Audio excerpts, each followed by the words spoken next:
Assalamualaikum warahmatullahi wabarakatuh. Perkenalkan, nama saya Muhammad Hadid Taufikur Rahman dari Prodi Pendidikan Agama Islam semester 6.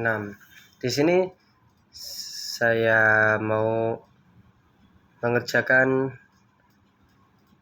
membuat video ujian tengah semester yang didoseni oleh Pak Khalili.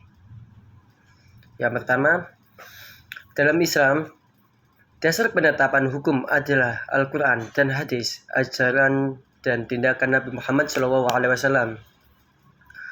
Al-Quran dianggap sebagai wahyu langsung dari Allah Subhanahu wa Ta'ala, sementara hadis adalah koleksi tindakan, perkataan, dan persetujuan Nabi Muhammad yang dianggap sebagai sumber hukum Islam yang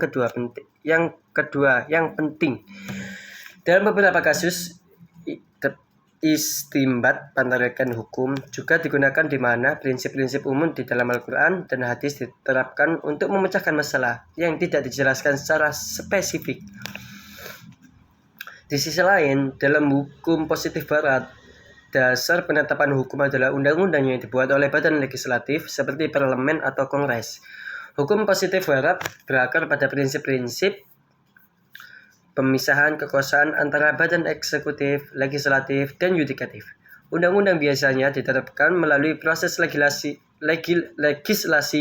yang melibatkan pembahasan, pengamandemenan, dan pemungutan suara oleh anggota parlemen. Perbedaan mekanisme penetapan hukum antara Islam dan hukum positif barat dapat dijelaskan sebagai berikut. Yang pertama yaitu sumber hukum. Dalam Islam, Al-Quran dan hadis adalah sumber hukum utama, sementara dalam hukum positif barat, undang-undang yang dibuat oleh badan legislatif adalah sumber utama. Yang kedua, otoritas. Dalam Islam, otoritas untuk menafsirkan dan membuat hukum Islam terletak pada ulama atau cendekiawan agama yang tampil dalam hukum Islam. Dalam hukum positif barat, otoritas legislatif ditentukan oleh badan legislatif yang telah dipilih oleh demokratis. Yang ketiga, fleksibilitas. Hukum Islam cenderung lebih fleksibel dan menyesuaikan diri dengan perubahan zaman melalui metode istinbat atau penarikan hukum yang memungkinkan prinsip-prinsip umum diterapkan pada masalah kontemporer. Hukum positif barat cenderung mengandalkan proses legislasi yang lebih formal dan sulit diubah. Yang keempat, sanksi.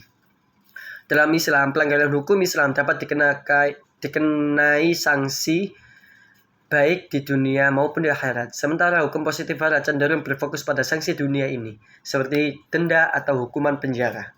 Yang kelima, ruang lingkup. Hukum Islam mencakup berbagai aspek kehidupan termasuk ibadah, keuangan, keluarga, dan hukum pidana. Hukum positif barat lebih terfokus pada regulasi masyarakat secara umum, termasuk hukum perdata, hukum pidana, dan hukum administrasi.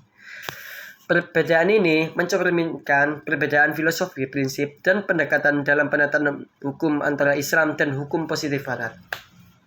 Pertanyaan yang kedua, yaitu penting untuk dicatat bahwa Islam sebagai agama memiliki akar sejarah dan budaya yang terkait dengan wilayah Arab, tempat di mana Islam pertama kali muncul. Oleh karena itu, unsur-unsur budaya Arab dalam mempengaruhi perkembangan Islam dan berbagai aspek kehidupan, termasuk penetapan hukum. Namun, penting untuk membedakan antara ajaran Islam yang berasal dari sumber-sumber utama seperti Al-Quran dan hadis dengan tradisi budaya Arab yang mungkin telah mempengaruhi interpretasi dan aplikasi hukum Islam di beberapa daerah. Meskipun Islam memiliki pengaruh Arab, penting untuk diingat bahwa ajaran Islam sendiri tidak membatasi diri pada budaya atau tradisi Arab saja. Ajaran Islam bersifat universal atau bebas dan dapat diterapkan dalam berbagai konteks budaya dan sosial. Sebagai contoh, dalam berbagai kasus, tradisi atau kebiasaan budaya Arab yang tidak langsung terkait dengan ajaran Islam telah diidentifikasi oleh beberapa individu atau kelompok sebagai syariat dalam Islam. Ini mungkin terjadi karena campur tangan unsur-unsur budaya dan interpretasi hukum Islam atau karena pengaruh kuat budaya Arab dan masyarakat di mana hukum Islam diterapkan. Namun, penting untuk diingat bahwa tidak semua tradisi Arab dijadikan sebagai syariat Islam.